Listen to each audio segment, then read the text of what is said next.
Welcome students. इस lecture में हम एग्जाम्पल 2.2 को सॉल्व करने की कोशिश करते हैं।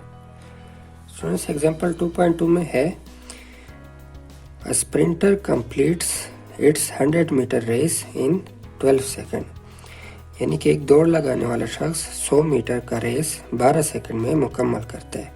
फाइंड इट्स एवरेज स्पीड, तो इसकी एवरेज स्पीड क्या होगी, यानी कि 1 सेकंड में वो कितने मीटर का डिस्टेंस कवर करेगा। स्टूडेंट्स, एग्जाम्पल 2.2 को सॉल्व करने की कोशिश करते हैं।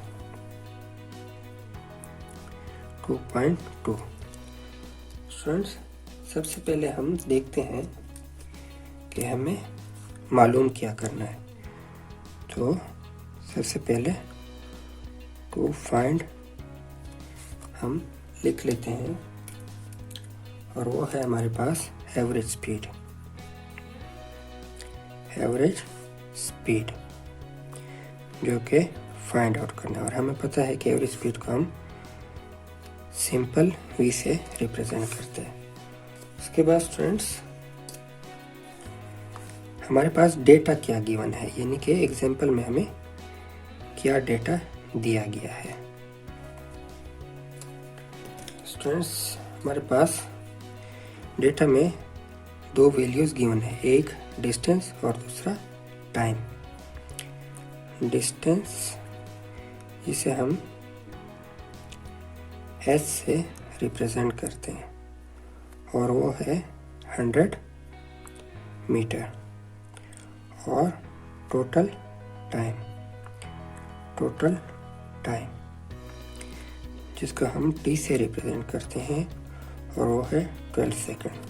और डिस्टेंस भी हमें टोटल डिस्टेंस दिया गया है।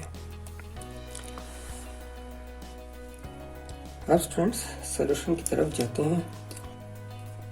सॉल्यूशन स्टूडेंट्स, जैसा कि हमें मालूम है कि एवरेज स्पीड का मतलब होता है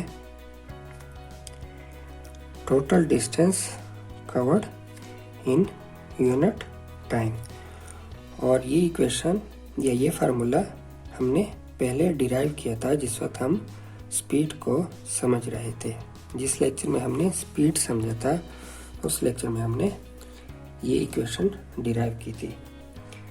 लिहाजा therefore v is equal to, distance हमारे पास है 100 मीटर और टाइम हमारे पास है 12 सेकंड। हमने जस्ट इस इक्वेशन में गिवन वैल्यूज पुट कर देनी है। स्टूडेंट्स, अब इसको सॉल्व करने की कोशिश करते हैं। 100 डिवाइडेड बाई 12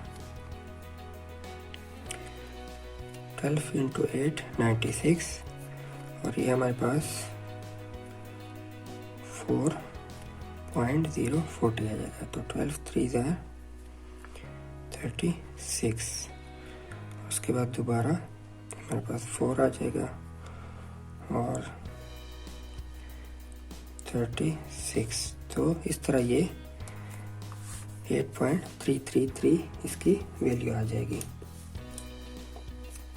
लिहाजा स्टूडेंट्स, इसको 12 डिवाइडेड बाई 100 हमारे पास 8.33 वैल्यू आती है। लिहाजा पर सेकंड ये स्प्रिंटर 8.33 मीटर का डिस्टेंस कवर करेगा।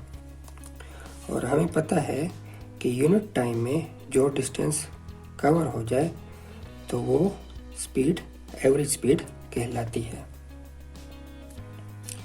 लिहाजा इस प्रिंटर की स्पीड 8.33 मीटर पर सेकंड है। Thus, the speed of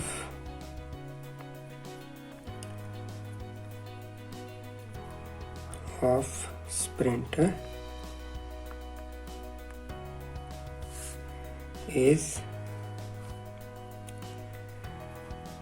8.33 metre per second, या इसका हम इस तरह भी लिख सकते हैं, और 8.33 मीटर सेकेंड इनवर्स। स्टूडेंट्स, उम्मीद है कि आप लोगों को ये एग्जाम्पल समझ में आ गया है। नेक्स्ट लेक्चर में हम एग्जाम्पल 2.3 को सॉल्व करने की कोशिश करेंगे। अभी तक के लिए इतना ही।